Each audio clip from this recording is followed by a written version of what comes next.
ही ज़रूरी है मंजिल को पाने के लिए। नमस्कार, मैं हूं स्वाति शर्मा और बोर्ड रैंकर्स में आप सबका स्वागत है। चलिए आज की हमारी क्लास कंटिन्यू करते हैं। आज हम पढ़ेंगे सर्कुलेटरी सिस्टम के बारे में, यानी कि रक्त परिसंचरण के बारे में। रक्त परिसंचरण से पहले ज़रूरी है कि हम रक्त का संगठन जाने, रक्त के कार्य जाने।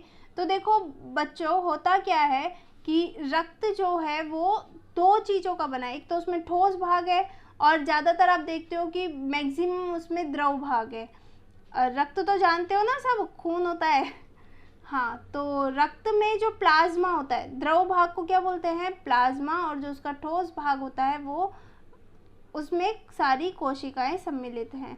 प्लाज्मा जो होता है उसमें भी 92% तक तो जल होता है और बाकी 8% उसमें ऑर्गेनिक और इनऑर्गेनिक जो भी सब्सटेंस है, यानी कि कार्बनिक पदार्थ, यानी कि जो भी सोडियम, कैल्शियम, जितने भी खनिज लवण हैं वो, प्लस ग्लूकोज, फ्रक्टोज, जितनी भी शर्कराएं हैं वो सारी केवल 8% मात्रा में ही इसमें उपस्थित होती है। ठोस भाग में आते हैं इसके आरबीसी, डब्ल्यूबीसी और प्लेटलेट्स, यानी कि लाल रक्त कणिकाएं, श्वेत रक्त कणिकाएं और प्लेटलेट्स। अब इनके कार्य बताऊं मैं आपको, तो आरबीसी जो होती है वो उभयतल आकार की होती है, यानी कि दोनों साइड से वो अवतल आकार की होती है और ये केंद्रक विहीन होती है। ये ऐसी कोशिकाएं हैं बच्चों जिनके अंदर केंद्रक नहीं होते। आरबीसी में भी नहीं होते और प्लेटलेट्स में भी नहीं होते, है ना। और डब्ल्यूबीसी का कार्य होता है लड़ना, यानी कि जो भी हमारे शरीर के लिए इसको असुरक्षित पदार्थ लगते हैं उनसे ये लड़ने का कार्य करती है और उन्हें नष्ट करती है, जिसकी वजह से ये बहुत सारे प्रतिजन से लड़कर हमें सुरक्षित बचाती है। अब आगे चलते हैं हम। ये देखो, मैं आपको सबके डायग्राम भी बताती हूँ। आरबीसी की संरचना इस तरीके की होती है। रक्त का लाल रंग भी जो होता है वो इसी आरबीसी की वजह से होता है। और डब्ल्यूबीसी 4-5 प्रकार की होती है जिनके बारे में मैं अभी आगे डिस्कस करूँगी। और प्लेटलेट्स की संरचना ऐसी होती है। अब हम आगे चलते हैं। आरबीसी जो होती है उसमें हीमोग्लोबिन उपस्थित होता है। इसी हीमोग्लोबिन की वजह से उसका रंग भी लाल होता है और यही हीमोग्लोबिन है जो ऑक्सीजन के परिवहन में सहायक होता है। हीमोग्लोबिन को श्वसन वर्णक भी कहते हैं। आपके एग्जाम में क्वेश्चन आता है कि श्वसन वर्णक किसे कहते हैं, तो श्वसन वर्णक होता है आपके हीमोग्लोबिन। और जो आरबीसी होती है उनका जीवन होता है 120 दिन का, यानी कि बच्चों आप ऐसे नहीं कहोगे कि एक बार 120 दिन हुए उसके बाद में सारी आरबीसी मर जाएगी, बल्कि आरबीसी जितनी नष्ट होती है उससे कहीं ज़्यादा मात्रा में बनती रहती है। जो भी कोशिकाएं जितनी नष्ट होती है उससे कहीं ज़्यादा मात्रा में बनती रहती है, जिसकी वजह से हमारे शरीर में संतुलन बना रहता है। और ये सारी की सारी केंद्रक विहीन होती है, जिसके बारे में मैंने आपको बताया ही है। और ये अस्थि मज्जा में बनती है। आरबीसी का निर्माण भी अस्थि मज्जा में होता है, डब्ल्यूबीसी का निर्माण भी अस्थि मज्जा में ही होता है और प्लेटलेट्स का निर्माण भी अस्थि मज्जा में ही होता है। डब्ल्यूबीसी की बात करें तो ये 2 प्रकार की होती है। अब ये कणिका में है और अकणिका में। इनको भी आगे डिवाइड किया जाता है, इसको 3 भागों में, इसको 2 भागों में, जिनके बारे में मैं आगे डिस्कस करूँगी आपसे।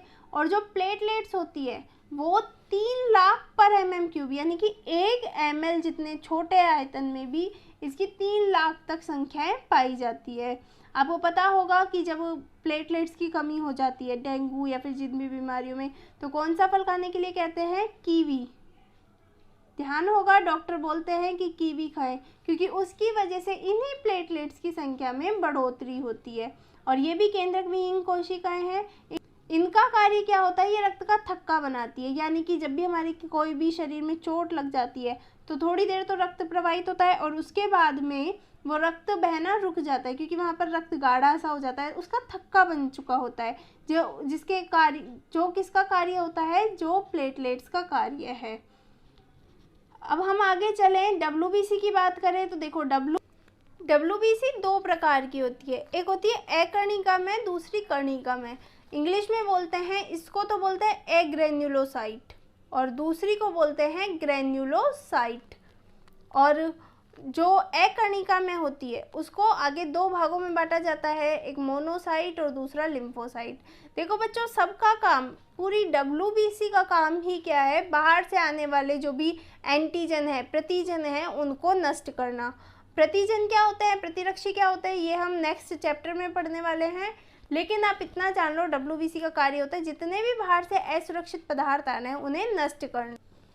जो भी WBC होती है वो मैक्रोफेज में रूपांतरित हो जाती है, यानी कि जो मोनोसाइट है, जो भी मोनोसाइट होती है वो मैक्रोफेज में रूपांतरित हो जाती है, यानी कि वो अब जितने भी बाहर से प्रतिरक्षी आने लगते हैं उनको नष्ट करने के लिए बड़ी भक्षक कोशिका में रूपांतरित हो जाती है।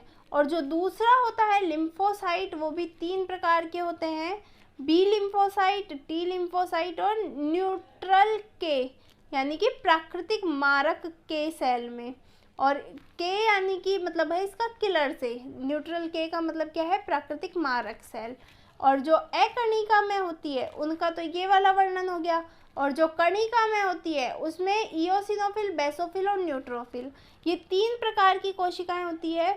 और इनसे मतलब क्या है, इओसिनोफिल, बेसोफिल, न्यूट्रोफिल, इनको विभिन्न रंजक जो होते हैं उनसे रंग के, उनके जो प्रकृति है उसके आधार पर इनका नाम दिया गया है। इन तीनों की संरचनाएं अलग हैं, लेकिन पूरी WBC की अगर हम ओवरऑल बात करें तो इसका कार्य ही बाहर से आने वाले प्रतिजनों का भक्षण करना होता है। अब हम बात करते हैं रक्त के प्रकार के बारे में। रक्त, देखो आपने सुना होगा कि कोई बोलता है मेरा A पॉजिटिव ब्लड ग्रुप है, कोई बोलेगा B पॉजिटिव। तो इस तरीके से 2 भागों में इसको डिवाइड किया गया है, यानी कि 2 प्रकार के ग्रुप बताए हैं, एक तो ABO ग्रुप और दूसरा होता है RH ग्रुप। ABO ग्रुप में देखो 4 प्रकार के रक्त समूह होते हैं, A, B, AB और O। और जो RH समूह होता है इसमें एक तो होता है RH पॉजिटिव और दूसरा होता है RH नेगेटिव। यानी कि जो भी रक्त समूह है वो, जैसे A है, A या तो A पॉजिटिव हो सकता है या A नेगेटिव हो सकता है। AB है, AB पॉजिटिव हो सकता है, AB नेगेटिव हो सकता है। O है, O पॉजिटिव हो सकता है, O नेगेटिव हो सकता है। इस तरीके से कुल कितने रक्त समूह हो गए, हर किसी के 2-2, यानी कि कुल कितने रक्त समूह हो गए हमारे मानव जीवन में, 8 प्रकार के, जिसमें आप लोग जानोगे कि सबसे बेस्ट होता है AB पॉजिटिव और सबसे रेयर होता है OB नेगेटिव। ये आपको 3rd लेसन वाले वीडियो में देखने को मिल जाएगा कि कैसे है, क्या है। अभी हम सिर्फ इतना जानेंगे कि रक्त समूह 2 प्रकार के होते हैं। ABO ग्रुप है जिसकी वजह से हमको A, B, AB और O 4 प्रकार के रक्त समूह मिलते हैं, और दूसरा RH ग्रुप है जिससे रक्त का पॉजिटिव और नेगेटिव पता चलता है। यानी कि अगर किसी में RH प्रतिजन उपस्थित है तो वो RH पॉजिटिव कहलाता है, और अगर उसमें एब्सेंट है तो वो RH नेगेटिव कहलाता है।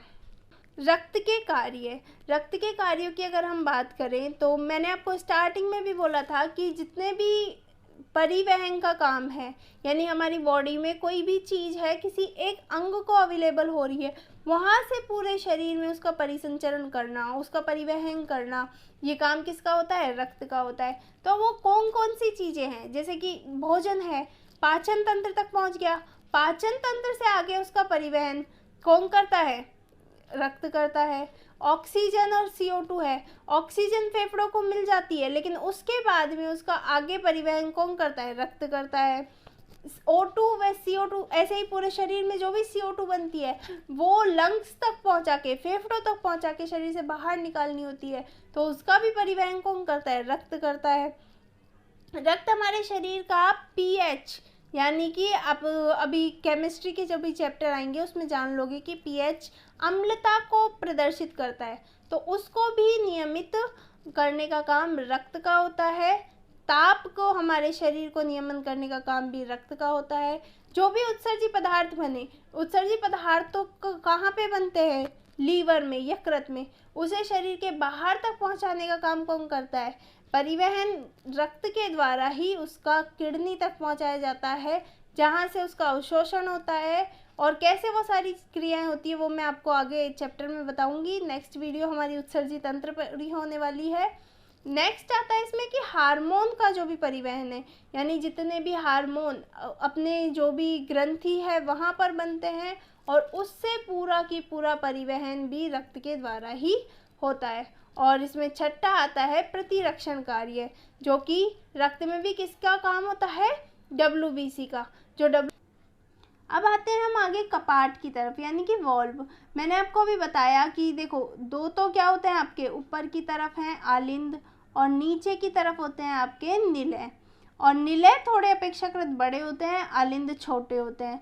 और इन दोनों के बीच में ये जब आलिंद से जो भी रक्त आएगा वो निलय में पहुंचता है, आलिंद से जो भी रक्त आता है वो निलय में पहुंचता है। तो इन दोनों के बीच में भी एक वॉल्व होता है। वॉल्व क्या है, जैसे आपके पानी की टंकियों में वॉल्व होते हैं, सेम उसी तरीके से इसका काम होता है one way direction. One way direction का मतलब क्या है कि जो रक्त आलिंद से निलय में पहुंच गया वो वापस किसी भी कंडीशन में वापस ऊपर नहीं जाए, इसलिए ये वॉल्व वापस बंद हो जाते हैं। तो जो दाईं तरफ होता है उसको तो क्या बोलते हैं, उसमें जो वॉल्व होता है उसको बोलते हैं ट्राइकस्पिड वॉल्व, और जो बाईं तरफ वाले हृदय में होता है उसको बोलते हैं मिट्रल वॉल्व या बाइकस्पिड वॉल्व। जब ये वॉल्व बंद होते हैं उसी टाइम हमारे जो हृदय से लब और डब की ध्वनि, यानी कि हम जो धड़कन सुनते हैं जिसमें हमें लब डब जो भी ध्वनि सुनाई दे रही है वो इन वॉल्व के बंद होने के कारण आने वाली ध्वनि ही होती है। ये देखो, अब इसमें मैं आपको बहुत अच्छे से समझा दूंगी आपका जो भी हृदय का जो भी संरचनाएं हैं वो। इससे पहले मैंने आपको बोला था एक चौकोर खाली डिब्बे की तरह मैं अगर आपको इसमें समझाऊं तो देखो, मैंने कहा कि जो आलिंद होते हैं वो अपेक्षाकृत छोटे होते हैं और जो निलय होते हैं वो अपेक्षाकृत बड़े होते हैं। तो ये तो हो गया आपके एट्रियम, ये हो गए आपके वेंट्रिकल। अब बच्चों इसमें देखो यहाँ पे इनमें वॉल्व प्रेजेंट होते हैं। अपन कलर चेंज कर लेते हैं, वॉल्व को हम रेड कलर से दिखाएंगे। यहाँ पे और यहाँ पे इसमें होते हैं वॉल्व। तो जो बाईं तरफ है उसको तो क्या बोलेंगे, मिट्रल वॉल्व, और जो दाईं तरफ होता है उसको बोलते हैं ट्राइकस्पिड वॉल्व। बच्चों एक चीज़ आप कंफ्यूज हो रहे होंगे कि मैं इधर वाले को यानी कि आपके राइट हैंड साइड वाले को तो बता रही हूँ बायां, और जो भी लेफ्ट हैंड साइड आ रहा है उसको मैं दायां बता रही हूँ। क्यों? क्योंकि देखो हमारा जो हृदय यहाँ पे स्थित है, हम उसका डायग्राम ऐसे देख रहे हैं। अगर आप उसको यूं की यूं लोगे तो वो आपके यहाँ पे जो दायां भाग है वो बायां ही आएगा। ठीक है, अब हम इस डायग्राम को देखें। रक्त जो है वो सबसे पहले पल्मोनरी वेन के थ्रू शुद्ध रक्त, ऑक्सीजनेटेड रक्त किस में आता है, लेफ्ट ऑरिकल में। लेफ्ट ऑरिकल में से आता है, वॉल्व खोलता है और नीचे लेफ्ट वेंट्रिकल में पहुंच जाता है। उसके बाद में ये वॉल्व वापस बंद हो जाता है और लेफ्ट वेंट्रिकल से आपके निकलती है महाधमनी और वो पूरे शरीर में रक्त को ले जाती है। अब पूरे शरीर से होता हुआ वो वापस किस में आता है, राइट ऑरिकल में। राइट ऑरिकल में आने के बाद में वो नीचे आता है राइट वेंट्रिकल की तरफ। उस टाइम भी ये वॉल्व खुल के वापस बंद हो जाता है और यहाँ से ये चले जाता है पल्मोनरी आर्टरी से बाहर की तरफ, लंग्स की तरफ। इसको डबल सर्कुलेशन भी कहते हैं, जो मैं आपको आगे बताऊंगी। इस पूरी चीज़ को आप इस डायग्राम में भी देख सकते हो। देखो ये तो हो गया, ये आपका इजी डायग्राम है, आप स्क्रीनशॉट भी ले सकते हो। एक बार इसको बनाने की प्रैक्टिस करने के लिए मैंने हाथ से बनाने के पर्पज़ से आपको ये डायग्राम दिखाया है ताकि आप ईजीएस्ट तरीके से, जो भी डायग्राम कलरफुल थे वो आपको थोड़ा हार्ड पड़ जाते हैं बनाने में, समझ में नहीं आते, आप इस डायग्राम को देख के बहुत ईजी तरीके से डायग्राम बना सकते हो। तो देखो लेफ्ट ऑरिकल हो गया और उसके बाद में नीचे लेफ्ट वेंट्रिकल है, ये राइट ऑरिकल हो गया, ये राइट वेंट्रिकल हो गया। यहाँ से मैंने अभी जो आपको नीचे से बता दी थी एरोटा निकलती हुई, वो एक्चुअली पीछे से निकलती है, पीछे से ऊपर होते हुए ये एरोटा निकलती है, जहाँ से ये पूरे शरीर में आपके रक्त सप्लाई करती है। और रक्त सप्लाई होने के बाद में पूरा ब्लड जो भी बॉडी में घूम के वापस आना है वो इस वेना केवा के थ्रू आता है, और वेना केवा के थ्रू आने के बाद में राइट ऑरिकल में पहुंचता है, राइट ऑरिकल से राइट वेंट्रिकल में, और इसके बाद में ये पल्मोनरी आर्टरी से होता हुआ लंग्स को पहुंच जाता है। लंग्स को पहुंच जाता है और लंग से फिर से वापस जो रक्त आएगा वो पल्मोनरी वेन से आने के बाद में लेफ्ट ऑरिकल, फिर लेफ्ट वेंट्रिकल, फिर वापस एरोटा से पूरी बॉडी में घूमने के बाद में फिर वापस वेना केवा से राइट ऑरिकल, राइट वेंट्रिकल और राइट वेंट्रिकल से होता हुआ वापस लंग्स को। इस तरीके से पूरा रक्त हमारे शरीर में सर्कुलेट होता रहता है। अब हम हृदय चक्र की वो ही चीज़ है जो मैंने आपको अभी समझाई है कि सबसे पहले कहाँ से शुरू हुआ सफ़र, महाशिरा से, यानी कि पूरा जो भी अशुद्ध रक्त था वो महाशिरा में आ जाता है। महाशिरा से दाएं आलिंद को पहुंचता है, दाएं आलिंद से दाएं निलय को पहुंचता है, फिर फुफ्फुस धमनी के द्वारा होता हुआ फेफड़ों को पहुंचा दिया जाता है। फेफड़े उसको फुफ्फुस शुद्ध करके वहाँ से CO2 एब्जॉर्ब कर लेते हैं और ऑक्सीजन उसमें दे देते हैं और वो पहुंच जाता है बाएं आलिंद में, बाएं आलिंद से बाएं निलय में पहुंचता हुआ वो फाइनली महाधमनी में पहुंचता है।